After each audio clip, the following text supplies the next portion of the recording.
இந்த 471 கேசஸை பொறுத்த வரைக்கும் கிளியர் கட்டாக இருக்குது. அவங்க வந்து இனாம் அபாலிஷ் ஆக்டில் இண்டிவிஜுவல் பேரில் டைட்டில் மாறி இருக்குது கொடுத்துருக்குறாங்க. யூடிஆர்லையும் இண்டிவிஜுவல் பேரில் தான் இருக்குது. கணினி சிட்டாமயமாக்கப்படும் அதுலேயும் இண்டிவிஜுவல் பேரில் தான் இருக்குது. எங்கேயுமே டைட்டில் வந்து கோவில் பேரில் கிடையாது. இதே இனாம் நிலங்களை வந்து மக்களுக்கு வந்து மீட்டு தருவேன்னு சொல்லி இன்றைக்கு எந்த கட்சிகள் எல்லாம் எதிர்த்து பேசுகிறாங்களோ, நீங்கள் வந்து லேண்டை கொடுத்தது தப்பு, தாரவாத்திரின்னு பேசுகிறாங்களோ, இதே பாஜகவாக இருக்கட்டும், அதிமுகவாக இருக்கட்டும், அவங்களுடைய தேர்தல் அறிக்கையில் இருக்குது.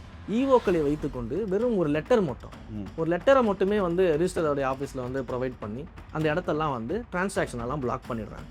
ஸோ இது அந்த மக்களுடைய மிகப்பெரிய நீண்டகால போராட்டமாக வந்துச்சு. நம்ம அமைச்சராக 2வது நாள் 3வது நாட்கள்லேருந்து இந்த பிரச்சனை வந்து என்கிட்ட வந்துட்டு இருக்குது. நான் பல்வேறுபட்ட மீட்டிங் வந்து அந்த போராளிகள் விவசாய சங்கங்களோடலாம் பேசிகிட்டு இருக்கோம். HRNCக்கும் டோனர்ஸுக்கும் நல்ல ஒரு கேப் இருக்குது. அண்ட் அதில் நிறைய மால் ப்ராக்டிசஸ் வந்து நடந்துகிட்டு இருக்குது அப்படின்ற அந்த கம்ப்ளைண்ட்ஸ்லாம் நம்ம வந்ததுலேருந்து ரிசீவ் பண்ணிட்டு இருக்கோம் சார். ஒரு வருஷமும் நீங்கள் தமிழகத்தில் உள்ள கோயில்களுக்கு கும்பாபிஷேகம் நடத்திக்கிட்டு இருக்கிறீங்க, நடத்துவாங்க. இந்த வருஷம் எவ்வளவு டார்கெட் எதாவது ஃபிக்ஸ் பண்ணியிருக்கீங்களா? சிதிலமடைந்த கோயில்களில் முக்கியமாக நம்ம ஃபோக்கஸ் பண்ணுறோம் சார். இது வரைக்கும் பார்த்தீங்கன்னா ஒரு 254 கோவில்களை வந்து நம்ம ஐடென்டிஃபை பண்ணியிருந்தோம் சார்.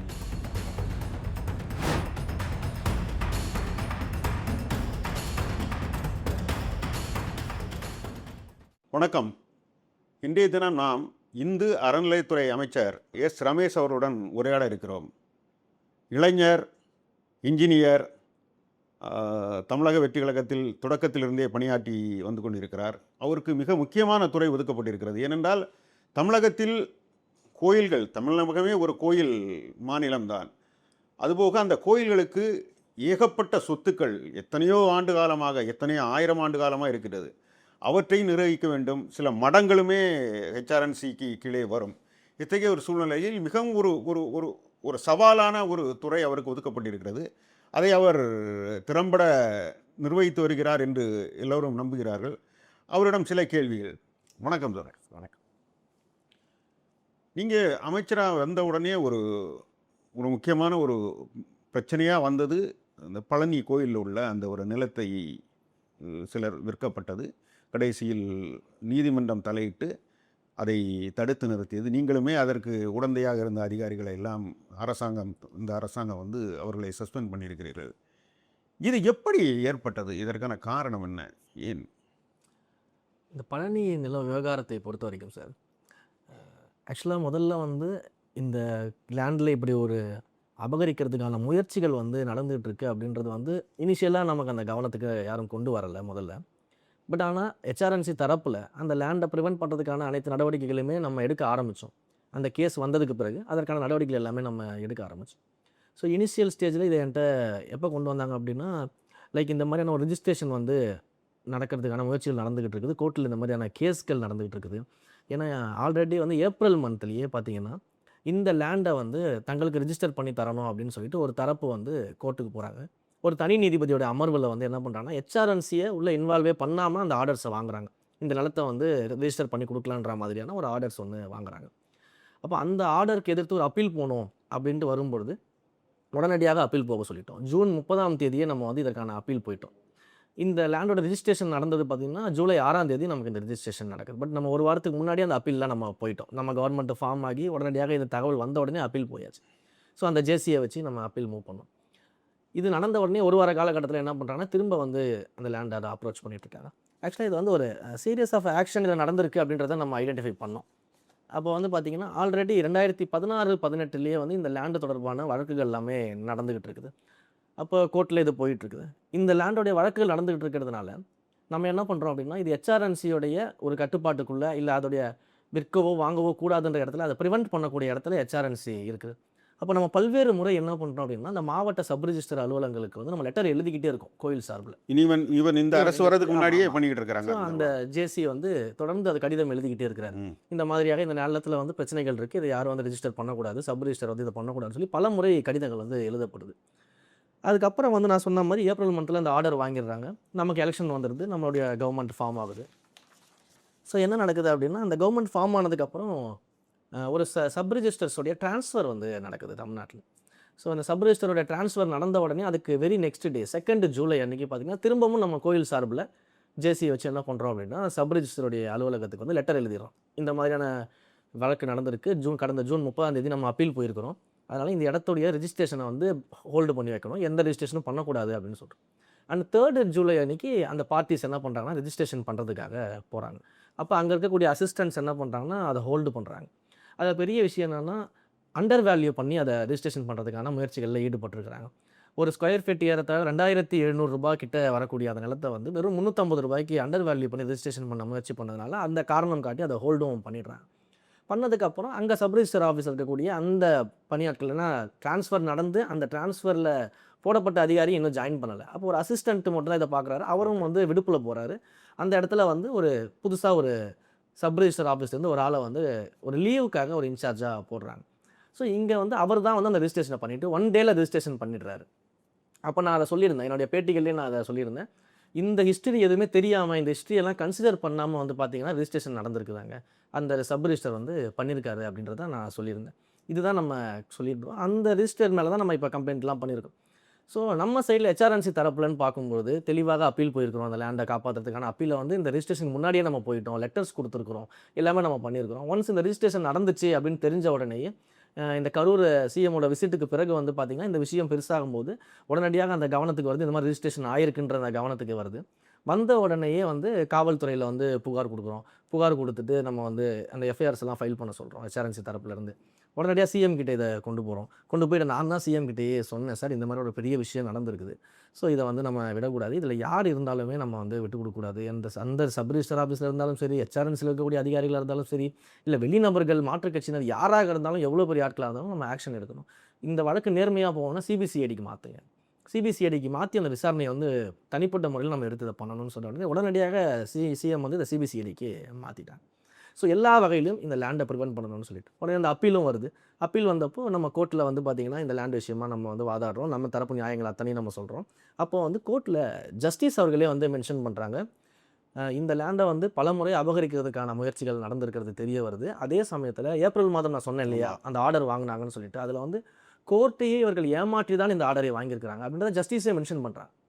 ஸோ அப்போ ஒரு குரூப் வந்து கோர்ட்டையே ஏமாற்றக்கூடிய அளவுக்கு இந்த வேலைகளை செஞ்சுருக்கிறாங்க அப்படின்றத வந்து ஜஸ்டிஸே வந்து சொல்லும்போது இது வந்து எவ்வளோ தீவிரமான ஒரு ஃப்ராட்லண்ட் ஆக்டிவிட்டி அப்படின்றது நமக்கு தெரியுது. அதனால் இதை சிபிசிஐடிக்கு மாற்றி உடனடியாக மிகப்பெரிய அளவில் விசாரணை நடந்துகிட்டு இருக்குது. ப்ரீலிமினரி இன்வெஸ்டிகேஷன் முடிஞ்சு ரிப்போர்ட்ஸ் எல்லாமே கொடுக்க போகிறாங்க.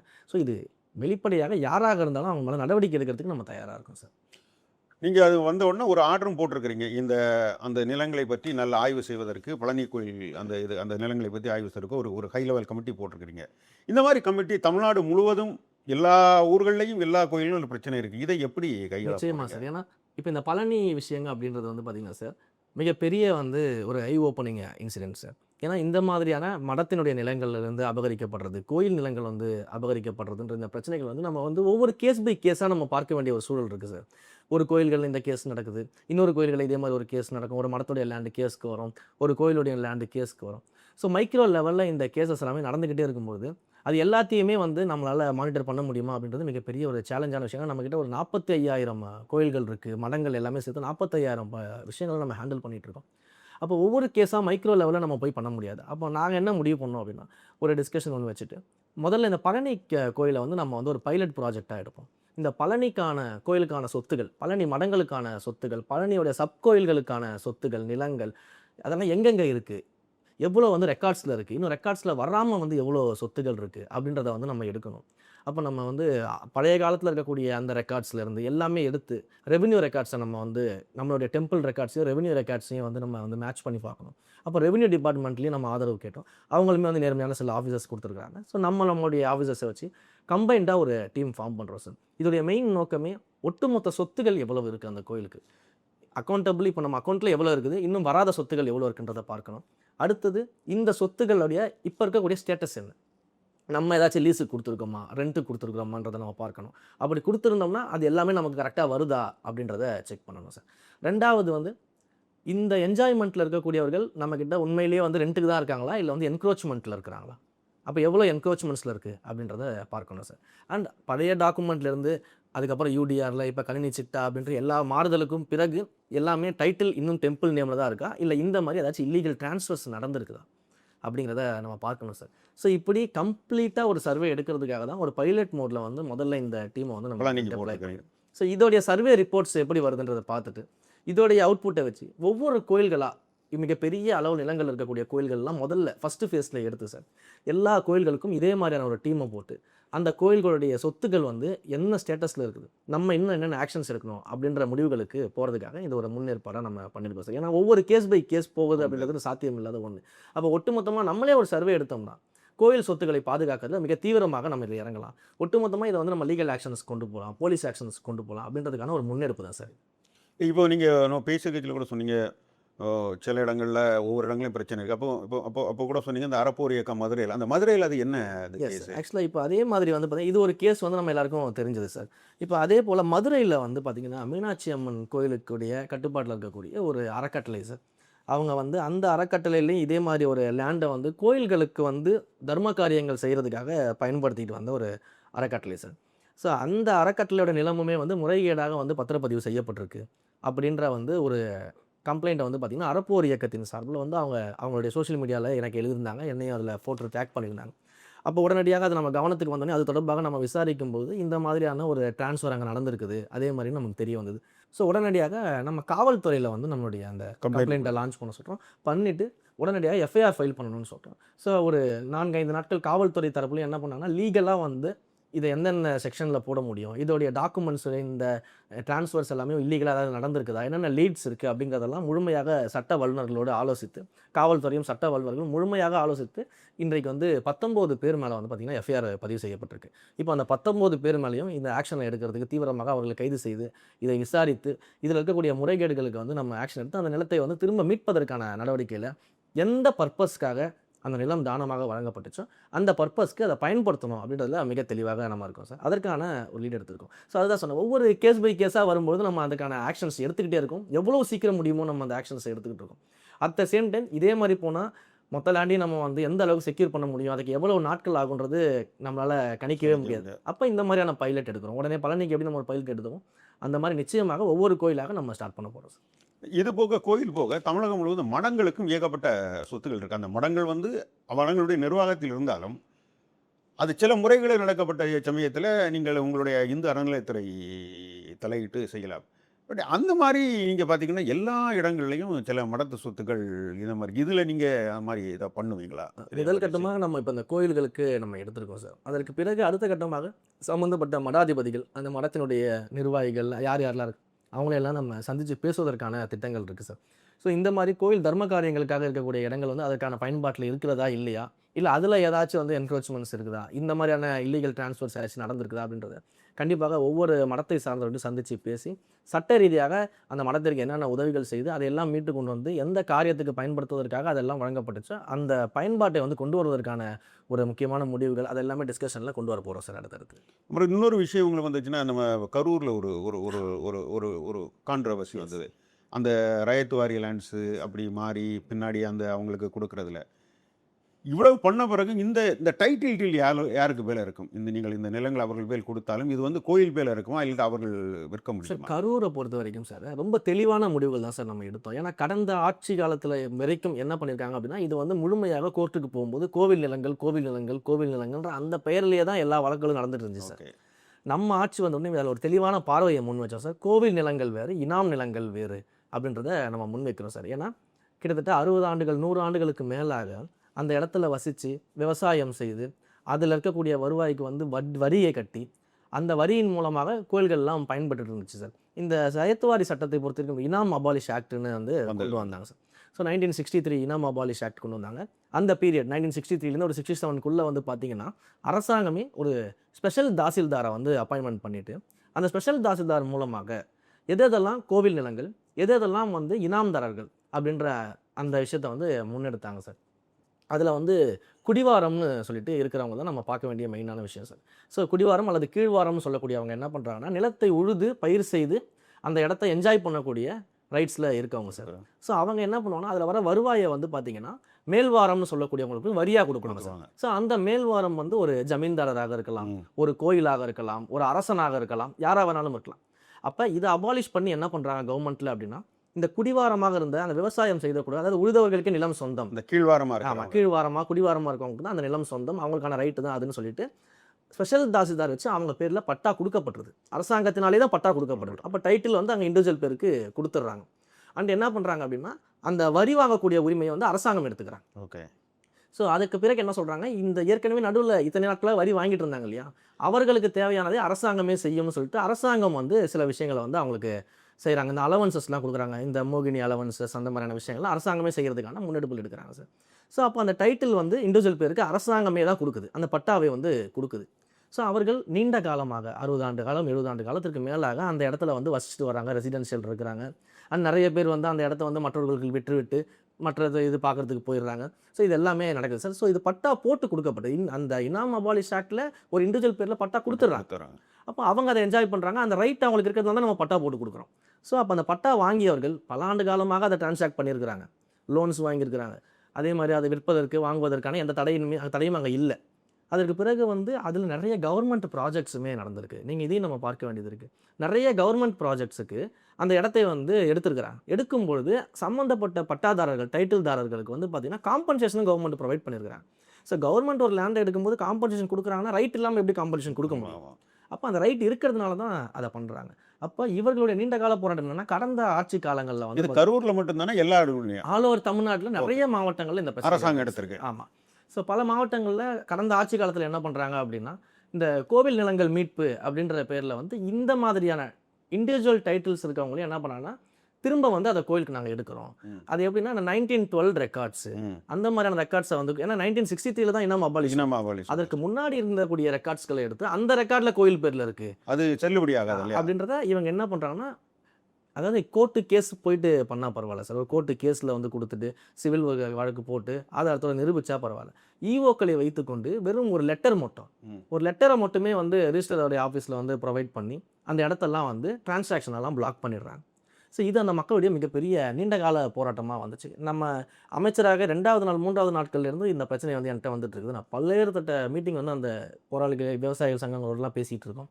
அவங்களுடைய டாக்குமெண்ட்ஸ் எல்லாத்தையும் நம்ம பார்க்குறோம். வரலாற்று சுவடுகள்லேருந்து அவங்க எல்லா டாக்குமெண்ட்ஸும் வச்சுருக்கிறாங்க, பட்டயங்கள் வச்சுருக்கிறாங்க. அதிலிருந்து அவங்களுடைய ஒவ்வொரு சர்வே நம்பருக்கும் பல்வேறு தரப்பட்ட டாக்குமெண்ட்ஸ் வந்து அவங்க ரெடியாகவே வச்சுருக்கிறாங்க.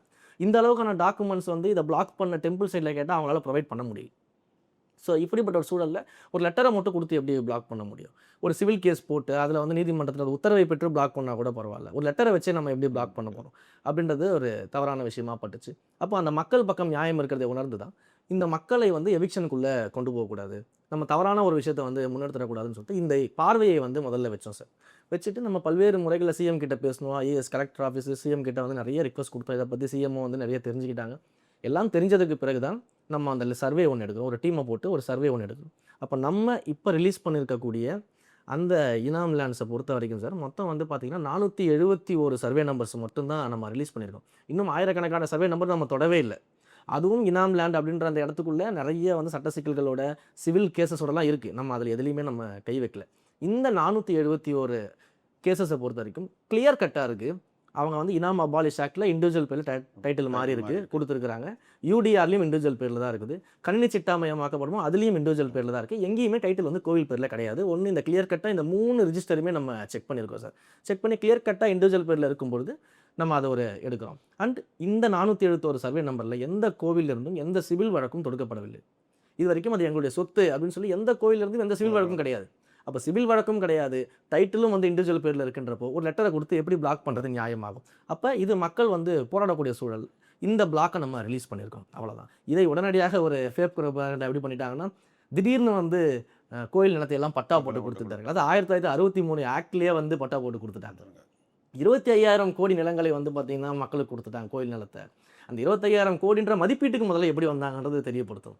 ஏன்னா சும்மா 100 கோடி 200 கோடின்னு எழுதுகிற மாதிரி 25,000 கோடி கோயில் நிலத்தை வந்து பார்த்திங்கன்னா தாரை வார்த்து விட்டது தாவேக அரசு அப்படின்னு வந்து சொல்கிறாங்க. 25,000 கோடி முதல்ல எப்படி மதிப்பீடு பண்ணீங்க? அப்போ இது ஒரு அரசியலாக மாற்றப்படுகிறது. ஏன்னா இதே இனாம் நிலங்களை வந்து மக்களுக்கு வந்து மீட்டு தருவேன்னு சொல்லி இன்றைக்கு எந்த கட்சிகள் எல்லாம் எதிர்த்து பேசுகிறாங்களோ, நீங்கள் வந்து லேண்டை கொடுத்தது தப்பு, தாரை வார்த்துறீங்கன்னு பேசுகிறாங்களோ, இதே பாஜகவாக இருக்கட்டும் அதிமுகவாக இருக்கட்டும் அவங்களுடைய தேர்தல் அறிக்கையில் இருக்குது. இது கடந்த தேர்தல் அறிக்கையில் பாஜக வந்து பிரச்சாரத்துக்கு போகும்போது அந்த மேடையிலேயே வந்து பேசுகிறாங்க, இந்த மாதிரியான விஷயங்களை வந்து நாங்கள் பண்ணித்தரோம், மக்கள் பக்கம் நிற்போம்னு சொல்கிறாங்க. கடந்த காலங்களில் திமுகவின் சார்பில் நிற்கப்பட்ட வேட்பாளருமே அந்த மக்கள்கிட்ட வந்து பிரச்சாரத்தின் போது இனாம் மக்களுக்கு நாங்கள் துணை நிற்போம்னு சொல்லி தான் வாக்குகள் கேட்குறாங்க. அப்போ மக்கள் ஒவ்வொரு தடவையும் நம்பி தான் ஓட்டு போட்டாங்க. ஆனால் அந்த மக்களுக்கான அந்த இது நடக்கலை. நம்ம ஆட்சியை வந்து வந்த உடனே அந்த மக்களுடைய பிரச்சனையை சொல்கிறாங்க. கிட்டத்தட்ட ஒரு 40-45 நாளுக்குள்ளே அதற்கான தீர்வாக கிளியர் கட்டாக இருக்கக்கூடிய கேசஸை மட்டும் நம்ம பிளாக் ரிலீஸ் பண்ணுறோம். இன்னும் சிவில் கோர்ட்டில் கேஸ் இருக்கிறது நம்ம வந்து எதுவுமே நம்ம கை வைக்கல. எதெல்லாம் லிட்டிகேஷனில் இருக்கோ அது எதுலையுமே நம்ம வந்து அவங்களுக்கு பண்ணலை. ஸோ அப்படிப்பட்ட விஷயங்களில் கை வச்சிருந்தா நீங்கள் வந்து கோயில் நிலத்தை கொடுத்துட்டீங்க, விசாரிக்காமல் கொடுத்துட்டீங்கன்னு சொல்லலாம். இது கிளியர் கட்டாக இருக்கிறதா நம்ம பண்ணியிருக்கோம். இப்படி இன்னும் ஒன்றுன்னா, இப்போ நிறைய கோயில்கள் சொத்து இருந்தாலும் குத்தகைதாரர்கள் வந்து அவர்களுக்கு செலுத்த வேண்டியதை செலுத்துவதில்லை. அதனால் கோயில்கள் வந்து ரொம்ப சஃபர் ஆகுது. இதற்கு ஏதாவது ஒரு திட்டம் நிச்சயமாக சார். நான் வச்சிருக்கீங்களா? வந்த உடனே முதல்ல அந்த டிசிபி கலெக்ஷன்ஸில் தான் நான் வந்து முழு கவனத்தையும் முதல்ல செலுத்தினேன். ஏறத்தாழ வந்து பார்த்தீங்கன்னா சார் 1800 கோடி டிசிபி கலெக்ஷன் வந்து நமக்கு டிசிபி ஃபுல் ஃபார்ம் என்ன சொல்லுவாங்க? டிசிபி தான் இந்த ரெண்டல் கலெக்ஷன்ஸ் Okay. கம்ப்ளீட்டாக. எதெல்லாம் அந்த குத்தகைதாரர்களாக இருக்கிறாங்களோ அவங்க கொடுக்க வேண்டிய ரெண்ட் வந்து கடந்த காலத்திலிருந்து ஒட்டுமொத்தமாக சேர்த்து வந்து பார்த்தீங்கன்னா அரௌண்ட் 1800 கோடி வந்து நமக்கு வர வேண்டிய தொகை வந்து வர வேண்டியது இருக்குது. இதில் பெரிய பிரச்சனைகள் என்ன தெரியுமா சார்? இந்த டிசிபி கலெக்ஷன்ஸை பொறுத்த வரைக்கும் ஒன்று ரெண்ட்டு பே பண்ணுறவங்க சரியாக பேமெண்ட் பண்ணாதது ஒரு பக்கம். அது எல்லாத்துக்குமே நம்ம உடனடியாக இப்போ என்ன சொல்லியிருக்கோம்னா, யார் யாரெல்லாம் இன்றைக்கு டிசிபியில் இருக்கிறாங்களோ, ப்ராப்பராக இருக்கிறாங்களோ அவங்க எல்லாருக்குமே 78 நோட்டீஸ் கொடுங்க. கொடுத்துட்டு இந்த ரெண்ட்டை வந்து நீங்கள் திரும்ப கட்டணும். இல்லைனா வந்து இந்த இடத்த வந்து நாங்கள் வந்து திரும்ப கை போட்டுருவோம். இதை வந்து நீங்கள் திரும்ப பயன்பாட்டில் என்ஜாய் பண்ண முடியாது அப்படின்றத நம்ம ஃபஸ்ட் இனிஷியேட்டிவ் ஸ்டெப்பாக எடுத்துருக்கோம் சார். இதில் இன்னொரு பெரிய பிரச்சனை என்ன சார்? பரம்பரையாக இருக்கிறவங்க இருக்கிறாங்க சார். ஆமாம். அப்போ கோயில்களில் வந்து இந்த அக்ரிமெண்ட்டில் வந்து போட்டுட்டு நாங்கள் இங்கே வந்து வாடகை கொடுத்துட்டு இருந்துக்கிறோம், குத்தகைக்காரெலாம் இருந்திருக்கோம்னு சொல்லிட்டு அப்பாவோ தாத்தாவோ வந்து அந்த அக்ரிமெண்ட்டில் இருப்பாங்க சார். ஆனால் இப்போ இருக்கவங்க பார்த்தீங்கன்னா அவங்களுடைய பேரன்கள் இருப்பாங்க சார். அவங்க பேரில் எந்த அக்ரிமெண்ட்டும் இருக்காது. இப்போ அவங்கள மாதிரி நிறைய பேர் என்ன பண்ணுறாங்கன்னா, என் பேரில் எதுவுமே இல்லையே, நான் ஏன் கொடுக்கணும், இது நாங்கள் அவங்க அனுபவிச்சுட்டு இருக்காங்கல்ல. அனுபவிச்சுட்டு இருக்கிறோம் அப்படின்ற மாதிரி அந்த ஸ்டெப்பும் சில பேர் எடுக்கிறாங்க சார் பப்ளிக். அப்போ நம்ம அவங்களுக்குமே இந்த மாதிரி நோட்டீஸ் எல்லாம் கொடுத்து இதை புரிய வைக்கிறோம். நிறைய பேருக்கு இன்னும் வந்து அக்ரிமெண்ட் வந்து நம்ம டைட்டில் ட்ரான்ஸ்ஃபர் பண்ண வேண்டியது இருக்குது சார். இந்த லேண்டோட இது வந்து அக்ரிமெண்ட் ட்ரான்ஸ்ஃபர் பண்ண வேண்டியது. அதுக்கு நிறைய பேர் முன் வர மாட்டேங்கிறாங்க. ஏன்னா முன் வந்தால் அவங்க வந்து மொத்த பெண்டிங் தொகையும் கட்ட வேண்டியக்கூடிய ஒரு சூழல் வரும். டைட்டில் ட்ரான்ஸ்ஃபர் அவங்களுக்கு இன்னும் வந்து பயனில் அந்த இருக்கிறவங்க. குத்தகையில் இருக்கிறாங்களா அவங்களுடைய அந்த அக்ரிமெண்ட்டை வந்து நம்ம நேம் ட்ரான்ஸ்ஃபர் பண்ணணும் சார். ஏன்னா தாத்தா காலத்தில் இருக்கக்கூடிய அக்ரிமெண்ட் ஓகே. அவங்க 60-70 வருஷமாக இருப்பாங்க. இப்போ இருக்கவங்க மேலே அந்த அக்ரிமெண்ட்டை வந்து நம்ம நேம் ட்ரான்ஸ்ஃபர் பண்ணணும். பண்ணால் தான் நம்ம வந்து அந்த பெண்டிங் கலெக்ஷன்ஸை வந்து அவங்ககிட்ட நம்ம வாங்குறதுக்கும் கோர்ட்களில் வழக்கு போடும்போதும் நமக்கு ஈஸியாக இருக்கும்னு சொல்லிட்டு நம்ம அதுக்கான முயற்சிகள் எடுக்கும்போது அதுக்கு முன் வர மாட்டேங்கிறாங்க அங்கே இருக்கக்கூடிய குத்தகைதாரர்கள். அப்போ என்ன நடக்குது அப்படின்னா, அவங்கள பொறுத்த வரைக்கும் நம்ம இப்போ மாற்றிட்டோம்னா ஒட்டுமொத்த பெண்டிங் அமௌண்ட்டையும் நம்மளை கேட்பாங்க. ஒரேடியாக நம்ம எப்படி பேமெண்ட் பண்ண முடியும்? இதையும் மீறி நம்ம ஃபோர்ஸ் பண்ணோம்னா நிறைய பேர் வந்து என்ன பண்ணால் இடத்த அப்படியே விட்டுட்டு வந்து கிளம்பக்கூடிய சூழல்லே இருக்கிறாங்க. அப்போ அப்படி போயிட்டாங்கன்னா நம்ம அந்த இடத்துடைய வருமானத்துக்கு நம்ம எப்படி திரும்ப கொண்டு வர்றது அப்படின்னு நிறைய சட்ட சிக்கல்கள் இதுக்குள்ளே இருக்குது சார். ப்ராக்டிக்கல் டிஃபிகல்ட்டிஸ் எக்கச்சக்கமாக இருக்குது. ஸோ நம்மளால் முடிஞ்ச வரைக்கும் இப்போ என்ன அமௌண்ட் ரொம்ப குறைவான அமௌண்ட் தானே அவங்க குறைவான அமௌண்ட், பட் பல வருடங்களாக கட்டாமல் இருக்கும்போது அது அதுக்கு ஒரு பெரிய amount. காலம் நம்ம அதுவும் கொடுத்துருக்கோம் சார். நீங்கள் ஒரு பகுதியோட அமௌண்ட்டாச்சும் இப்போ முதல்ல கொடுத்துருங்க. கொடுத்துட்டு மிச்சம் இருக்கிறத வந்து நீங்கள் ஒரு பார்ஷியலாவது கொஞ்சம் கொஞ்சமாக கொடுங்க. இனிமேல் வரக்கூடிய ரெண்ட்டை வந்து கொடுங்க. நிறைய கன்வின்ஸ் பண்ணிகிட்டு இருக்கோம். கன்வின்ஸ் பண்ணி இப்போ நிறைய ரெண்ட்டை வந்து நம்ம ரிட்டர்ன் கொண்டு வரதுக்கான பணிகளில் ஈடுபட்டு இருக்கோம் சார். ஸோ இந்த ரெண்டல் கலெக்ஷனை பொறுத்த வரைக்கும் நம்ம மிக தீவிரமாக ஒர்க் பண்ணிட்டு இருக்கிறோம். மந்த்லி வந்து ஒரு டார்கெட்டே நம்ம வந்து ஹெச்ஆர்என்சி டிபார்ட்மெண்ட் இருக்கக்கூடிய ஸ்டாஃப்ஸுக்கு அந்த ரெண்டல் கலெக்ஷனில் இருக்கக்கூடியவங்களுக்கு நம்ம கொடுத்துக்கிறோம். இந்த ஜோனலில் இவ்வளோ கலெக்ஷன்ஸ் வந்து இந்த மந்த் பண்ணி ஆகணும். ஸோ அதற்கான முன்னெடுப்பு எடுங்க. இல்லைனா வந்து ரொம்ப ஒத்து வரல, கொடுக்கவே மாட்டேன்னு சொல்லி இது பண்ணுறாங்கன்னா 78 நோட்டீஸ் கொடுங்க, லீகல் ஆக்ஷன்ஸ்க்கு போங்க அப்படின்ற விஷயம் எல்லாமே நம்ம கொண்டு போயிட்டுருக்கோம் சார். ஒரு வருஷமும் நீங்கள் தமிழகத்தில் உள்ள கோயில்களுக்கு கும்பாபிஷேகம் நடத்திக்கிட்டு இருக்கிறீங்க, நடத்துவாங்க. இந்த வருஷம் எவ்வளவு டார்கெட் எதாவது ஃபிக்ஸ் பண்ணியிருக்கீங்களா? சார் இந்த வருஷம் கும்பாபிஷேகத்தை பொறுத்த வரைக்கும் சார் நம்ம மெயின் ஃபோக்கஸ் என்ன பண்ணிகிட்ருக்கோம் அப்படின்னா வந்து முழுமையாக சிதிலமடைந்த கோயில்களை முக்கியமாக நம்ம ஃபோக்கஸ் பண்ணுறோம் சார். இது வரைக்கும் பார்த்தீங்கன்னா ஒரு 254 கோவில்களை வந்து நம்ம ஐடென்டிஃபை பண்ணியிருக்கோம் சார். முழுமையாக சிதிலமடைந்து நம்ம எல்லாமே பெரிய கோயில்களில் வந்து நம்ம வந்து நிறைய கான்சன்ட்ரேட் பண்ணுவாங்க சார். எப்போவுமே பார்த்தீங்கன்னா இந்த பெரிய பெரிய கோயில்களுக்கு இதெல்லாம் பண்ணணும்னு இருக்கிறாங்க. பட் நம்மளுடைய பார்வை கொஞ்சம் மாறாக நம்ம என்ன பண்ணுறோம் அப்படின்னா சின்ன சின்ன கோயில்கள், யாரும் கண்டுகொள்ளாத பழமை வாய்ந்த கோயில்கள், ஒரு ஹிஸ்டாரிக்கல் டெம்பிள்ஸ்லாம் இருக்கும். நீங்கள் பார்த்தீங்கன்னா பயங்கரமாக சிதிலம் அடைஞ்சிருக்கும். கோபுரம் இருக்காது, வால் கருவறையில் வந்து விக்கிரகங்களே இருக்காது. அந்த மாதிரியான சூழல் இருக்கக்கூடிய இடிந்த நிலையில் இருக்கக்கூடிய பாழடைந்த நிலையில் இருக்கக்கூடிய ஒரு 254 கோயில்களை வந்து நம்ம இந்த பட்ஜெட்டில் வந்து நம்ம இதை பண்ணணும் அப்படின்னு சொல்லிட்டு ஒரு முடிவு எடுத்தோம் சார். அதற்கான விஷயங்கள் எடுத்துருக்கோம். ஏறத்தாழ வந்து ஒரு 220 கோடி வந்து அதற்கு செலவாகக்கூடிய ஒரு சூழல் இருக்குது. ஸோ நம்மளுடைய பட்ஜெட்டை பொறுத்து இதில் எத்தனை கோயில்களை வந்து இனிஷியலாக நம்ம பண்ண முடியும், ஃபேஸ் பை ஃபேஸாக பண்ணலாம் அப்படின்ற மாதிரியான விஷயங்கள்லாம் கொண்டு போயிட்டுருக்கோம். பட் என்னுடைய எண்ணத்தின்படி மாண்புமிகு முதலமைச்சர் அவர்களும் வந்து என்ன நினைக்கிறாங்க அப்படின்னா, இந்த கோயில்கள் பராமரிப்பு இல்லாமல் இருக்கக்கூடிய இந்த கோயில்கள்லாம் திரும்ப வந்து புனரமைத்து அந்த கோயில்களை வழிபாட்டுக்கு கொண்டு வரணும். ஆனால் இதெல்லாம் 1000 ஆண்டு காலம் வரலாற்று இருக்கக்கூடிய எத்தனையோ வரலாறு இருக்கக்கூடிய கோயில்கள்லாம் இருக்குது. அந்த வரலாற்றை வந்து மீண்டும் மக்கள்கிட்ட கொண்டு போய் சேர்க்கணும்.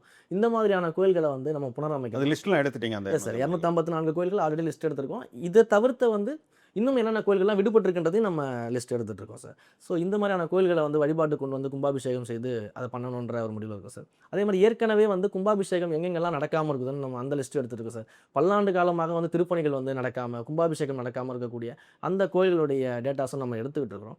ஒன்ஸ் இது எல்லாமே வந்த உடனே எக்ஸாக்டாக நம்ம எவ்வளோ நம்பர் பண்ணுவோன்றதை நம்மளால சொல்ல முடியும் சார். பட் இப்போதைக்கு நம்ம என்னன்னா ஃபஸ்ட்டு டேட்டாஸ் கலெக்ட் பண்ணிட்டு இருக்கோம் சார். ஏன்னா நிறைய கோயில்கள் 17 வருஷமா கும்பாபிஷேகம் நடக்கல, 20 வருஷமா கும்பாபிஷேகம் நடக்கல, 10 வருஷமா நடக்கலன்ற அந்த இதெல்லாம் மனுக்கள் வந்துக்கிட்டே இருக்கிறதுனால அது எல்லாத்தையும் நம்ம கொலெக்ட் பண்ணிட்டு இருக்கோம் சார். இதை தவிர்த்து வந்து பார்த்தீங்கன்னா சார், நிறைய சிதிலம் அடைந்த அண்ட் வந்து கவனிக்கப்படாத கோயில் திருக்குளங்கள் இருக்குது சார். அந்த திருக்குளங்கள் மட்டும் நீங்கள் பார்த்தீங்கன்னா வந்து ஏறத்தாழ வந்து நமக்கு ஒரு 285 குளங்கள் நம்ம ஐடென்டிஃபை பண்ணியிருக்கோம் சார். குளங்கள் மட்டும் 285 குளங்கள் வந்து நம்ம ஐடென்டிஃபை பண்ணியிருக்கோம். அந்த குளங்களை வந்து சீரமைக்கிறதுக்கான பணிகள், அதே மாதிரி பார்ஷியலாக கொஞ்சம் ஓரளவு சிதிலம் அடைந்த கோயில்களையும் நம்ம எடுத்துருக்கோம். அந்த மாதிரி ஒரு 187 கோயில்கள் வந்து நம்ம லிஸ்ட் அவுட் பண்ணியிருக்கிறோம். அதே போல் ஒரு 487 திருத்தேர்கள் இருக்குது சார். 87 திருத்தேர்கள் இன்னும் வந்து பராமரிப்பு இல்லாமல் சரியாக ரன் பண்ணக்கூடிய சூழ்நிலை இல்லாமல் இருக்குது. அந்த திருத்தேர்கள் எடுத்துருக்கோம். இதெல்லாம் வந்து நம்ம ஸ்பெஷல் ஃபோக்கஸ் பண்ணுறதுக்காக. பட் என்னென்னா இது எத்தனையும் வந்து நம்ம பட்ஜெட்டுக்குள்ளே பண்ண முடியுமான்றதையும், அரசாங்கத்துடைய பட்ஜெட்டில் பண்ண முடியுமான்றதையும் நம்ம பார்க்கக்கூடிய ஒரு சூழ்நிலை இருக்குது சார். அப்போ இதில் என்னென்னலாம் ஃபேஸ் பை ஃபேஸாக கொஞ்சம் கொஞ்சமாக பண்ண டோனர்ஸ் உங்களுக்கு வருவாங்க இல்லையா? கண்டிப்பாக சார். கண்டிப்பாக அடுத்த ஸ்டெப்பு நம்ம அதுக்கு தான் சார் போகிறோம். டோனர்ஸை வந்து கொண்டு வரணும். அப்போ இதுக்கு முன்னாடி வரைக்கும் சார், நீங்கள் கடந்த கால ஆட்சியில் வரைக்கும் பார்த்தீங்கன்னா டோனர்ஸுக்கும் ஹெச்ஆர்என்ஸுக்கும் நடுவில் ஒரு கேப் இருக்குது. அது நிறைய பேரும் இருக்குது. நீங்கள் நிறைய பேரை பார்க்குறீங்க, கண்டிப்பாக சொல்லியிருப்பாங்க. என்ன அப்படின்னா அந்த டொனேஷன் வந்து கொடுக்கும்போது வந்து அந்த கேப் இருக்குது. ஹெச்ஆர்என்சிக்கும் டோனர்ஸுக்கும் நல்ல ஒரு கேப் இருக்குது. அண்ட் அதில் நிறைய மால் ப்ராக்டிசஸ் வந்து நடந்துகிட்டு இருக்குது. அப்படின்ற அந்த கம்ப்ளைண்ட்ஸ்லாம் நம்ம வந்ததுலேருந்து ரிசீவ் பண்ணிட்டு இருக்கோம் சார். ஃபார் எக்ஸாம்பிளுக்கு சொல்ல போனால் ஒரு திருப்பணியை எடுத்துக்கிட்டேன்னு வச்சுக்கோங்க. அந்த திருப்பணிக்கு ஒரு டோனரே செய்கிறதுக்கு தயாராக இருப்பார். ஆனால் பல இடங்களில் வந்து என்ன ஒரு பீரியடில் நடந்திருக்குன்னு பார்த்தீங்கன்னா, ஒரே ஒர்க்குக்கு 5-6 டோனர்ஸை வந்து எடுக்கிறது.